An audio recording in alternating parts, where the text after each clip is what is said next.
దేవి వాయుదేవుని ఆరాధించే బలవంతుడైన ఒక కుమారుని కను. అనగానే వాయుదేవుని ఆరాధించే పుత్రవతయిందగల కుంతీదేవి నవమాసములు నిండి శుభ నక్షత్ర శుభయోగ శుభదినమున శుభ సమయమున ఒక్క బలవంతుడైన కుమారుని కన్నది. జై ఇందిరా పూజారి టెంకాయ కొట్టే అంటే కొట్టు.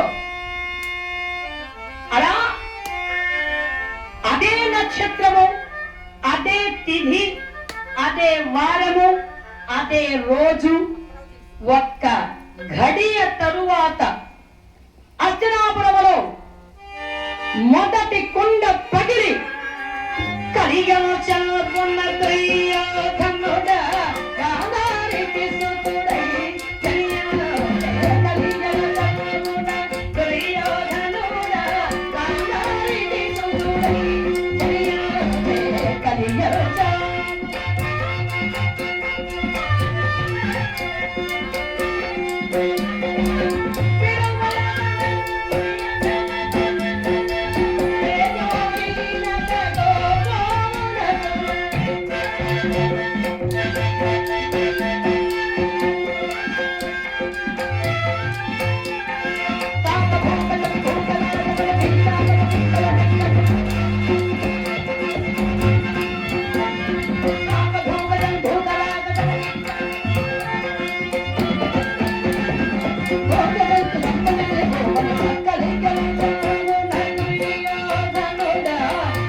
కాకులు, నక్కలు ఇవన్నీ కూడా కూతలు పెడుతూ ఉన్నాయట.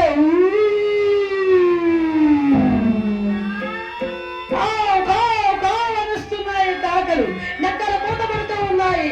ఒక్కసారిగా అలా మేఘాలు కమ్ముకున్నాయి. ఆ మేఘాలు కమ్ముకొని చీకటి అయి వర్షం కురుస్తూ ఉన్నది.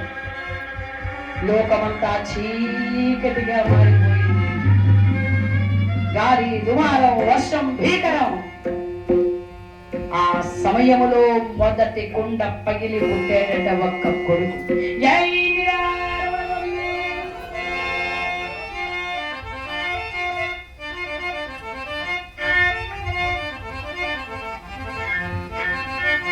పరాత్పరుడైనటువంటి భగవంతుడు మంచి వాళ్ళతో పాటుగా చెడ్డవాళ్ళని గుర్తిస్తుంటాడు.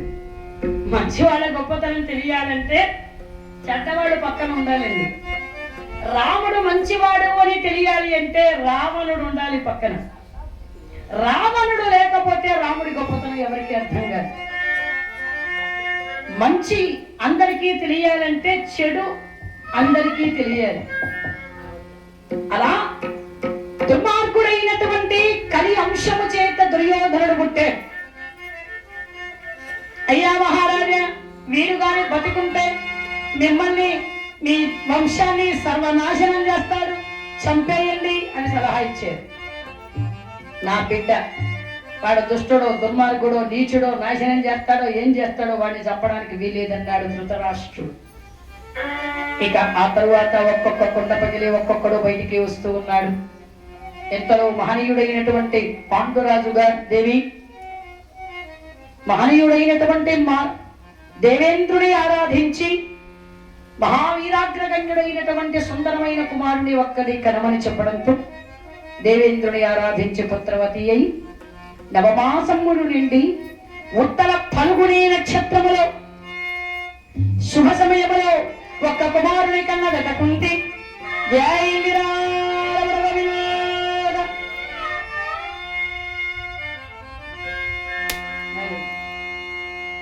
ఇదిలా ఉండగా సర్వేశ్వరుడైనటువంటి పరాత్పరుడు, జగన్నాటక సూత్రధారి, లోకాలను ఏలేటువంటి జగత్ చక్రవర్తి, ఇక్కడ భీమసేనుడు పుట్టినటువంటి కొన్నాళ్లకే అక్కడ కంసుని చెరసాలలో దేవకీదేవి గర్భవాసములో వసుదేవుని కుమారునిగా భయము వలన పుట్టిన బిడ్డల్ని పుట్టినట్టుగాని నా భార్యను చంపకుండా ఉండడానికి మా బిడ్డల్ని మీకు ఇచ్చేస్తాము బావా, మాకు పుట్టబోయేటువంటి అష్టమ గర్భ శిశువుకే కదా నీకు చంపుతాడని నీ అనుమానము కంసరాజేంద్ర, మా బిడ్డలు పుట్టగానే నీకు అర్పిస్తాము అని చెరసాలలో ఉన్నారట దేవకి వసుదేవులు.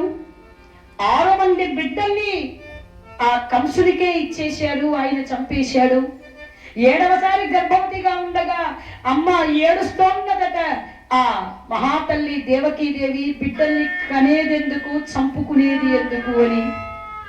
అప్పుడు నారాయణమూర్తి అవతరించి, అమ్మా 7వ గర్భము పోయింది అని కంసునికి చెప్పండి, నా యోగమాయ చేత నీ గర్భములో ఉండేటువంటి ఆ పిండాన్ని వసుదేవుడు పెద్ద భార్య రోహిణీదేవి ఆమె గర్భంలో ప్రవేశపెడతారు అని చెప్పడంతో ఇక్కడ పుట్టాల్సిన బిడ్డ ఈమెకు కాకుండా ఆమెకు పుట్టాడు. జయ ఇందిరా. ఇక ఆ తరువాత అష్టమి తిథి రోజున ఆదివారము అర్ధరాత్రి అష్టమ గర్భంలో మహనీయుడైనటువంటి దేవతైన శ్రీకృష్ణ భగవానుడు అలా జన్మించాడలా. జయ ఇందిరా జయ లక్ష్మీ రమణ వినోద ఏడుకోండ వెంకటరమణ గోవింద కృష్ణ వందే జగద్గురు శ్రీ కృష్ణ వందే జగద్గురు కృష్ణ వందే జగద్గురు శ్రీ కృష్ణ వందే జగద్గురు లోకుల పాలక జగద్గురు శ్రీ వల్లభ జగద్గురు లోకుల పాలక జగద్గురు వంశీ వల్లభ జగద్గురు కృష్ణ వందే జగద్గురు శ్రీ కృష్ణ వందే జగద్గురు.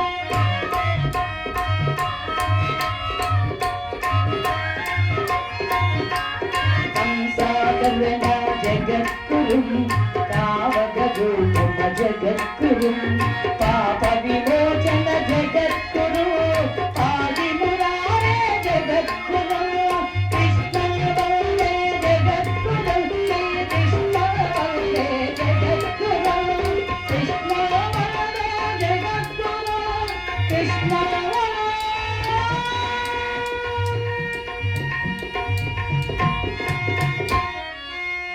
జై బోలో కృష్ణ పరమాత్మకు, జై బోలో కృష్ణ పరమాత్మకు, జై బోలో శ్రీకృష్ణ పరమాత్మకు, పంచపాండవులకు, ద్రౌపది మాతకు, పోతురాజు మహానుభావునికి, మహాభారత కార్యకర్తలకి, గంగా ఛానల్ వారికి నేనేం చెప్తా అంటూనే ఉంటారా. సర్వేశ్వరుడైనటువంటి గోపదేవుడిగా అవతరించాడట మహానీయుడైనటువంటి పరమాత్ముడు. దేవి ఆ బిడ్డని ఇలా ఇచ్చి, లేదు స్వామి, ఇప్పుడే పుట్టినటువంటి నా చిట్టి తండ్రి నాకు అప్పుడే దూరం చేస్తారా? 6 మందిని నా కళ్ళ ముందే మా అన్నయ్య కత్తితో నరికేశాడు. అందుకే ఈ బిడ్డ కూడా మనకి దక్కాలి అంటే మనకు దూరంగా ఉండాల్సిందే, తప్పదు దేవి. బిడ్డ క్షేమం కోరి మన బిడ్డను మనం దూరం చేసుకోవాలి. ఇలా ఇచ్చేయి, భగవానుని మాట మనం పాటించాలి కదా.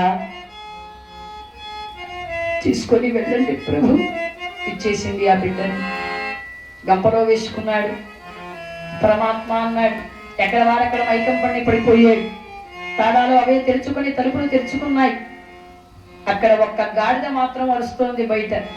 ఆ గాడిద కాళ్ళు పట్టుకున్నాడట వసుదేవుడు వెళ్ళి, పరమాత్మని ఆజ్ఞానుసారంగా నేను ఈ పని చేస్తున్నాను, నేను అరవకే తల్లి, నువ్వు అరిచావంటే అందరూ లేస్తారు, తెలిసిపోతుంది విషయం అని. ఆ గాడిదకి అర్థమైనట్టుగా అరవడం మానేసింది. కొంతమంది గాడిదలకి ఎన్నిసార్లు చెప్పినా అరుస్తూనే ఉంటాయి. అది మంచి గాడిదే, అందుకే చెప్పగానే అరవడం మానేసింది. ఆదిశేషుడు పడగబట్టాడు. యమునా నది దారి ఇచ్చింది. రేపల్లెకి చేరుకున్నాడు. నందుని భార్య యశోదమ్మ బిడ్డను కని ఉంది, ఆడబిడ్డను. ఆ బిడ్డను తాను తీసుకుని ఆ యశోదమ్మ ప్రక్కలో ఈ బిడ్డను పరుండబెట్టి, అమ్మా నన్ను క్షమించు తల్లి అని ఆమెకు ఒక నమస్కారం చేసి వెంటనే ఆ ఆడబిడ్డను కంసునికి ఇచ్చాడు. పైకి ఎగరవేసి కట్టబడ్డాడట కంసుడు. బిడ్డ తిరిగి రాలేదు కిందికి. వేసిన బిడ్డలో కింద పడి 2 ముక్కలుగా తెగిపోయేవాళ్ళు. ఈసారి వెళ్ళిన బిడ్డ పైన వెళ్ళిపోయింది, ఏమీ రావడం లేదు. ఒక్కసారిగా వెలిసిందట జగన్మాత. అపరాజిత మూర్ఖుడ కంస, సమయాతనతలతో చూచివిగా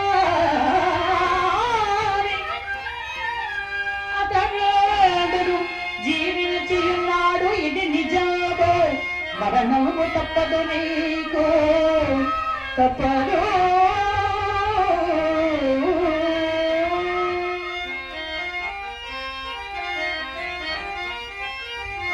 కంసరాజేంద్ర, అపరాజితమైనటువంటి శక్తిని నన్ను నేనేం చేస్తావు? అమ్మవారికి ఒక్కొక్క అవతారానికి ఒక్కొక్క పేరు పెట్టారు పెద్దవాళ్ళు. కాళిగా, సూలిగా, కపాలిగా, మరి కామారిగా, చండిగా, చాముండిగా, కాళికగా, హైమవతిగా, ఈశ్వరిగా, భవానిగా, దుర్గగా, పార్వతిగా, ఇలా ఎన్నో ఎన్నో ఎన్నో పేర్లతో ఉన్నటువంటి ఆ తల్లి ఇక్కడ ద్రౌపది మాతగా మరి పూజలు అందుకుంటూ ఉన్నది. మరి అక్కడ వచ్చిన ఆ శక్తి ఎవరు ఉంది అంటే అపరాజిత అనేటువంటి పేరుతో వచ్చినట్టు అమ్మవారు. నన్ను నువ్వేం చెయ్యలేవు కంస, నిన్ను చంపేవాడు చచ్చిపోయాడనుకుంటున్నావు, కానీ బ్రతికే ఉన్నాడు, నీకు మరణము తథ్యం అని మాయమైపోయింది. ఇక బిడ్డలు ఎక్కడ పసివాళ్ళు కనిపిస్తే అక్కడ చంపేయండి అని పోతనని పంపించాడట. ఇక్కడ మరి అదే సమయానికి పలుకు ఉత్తర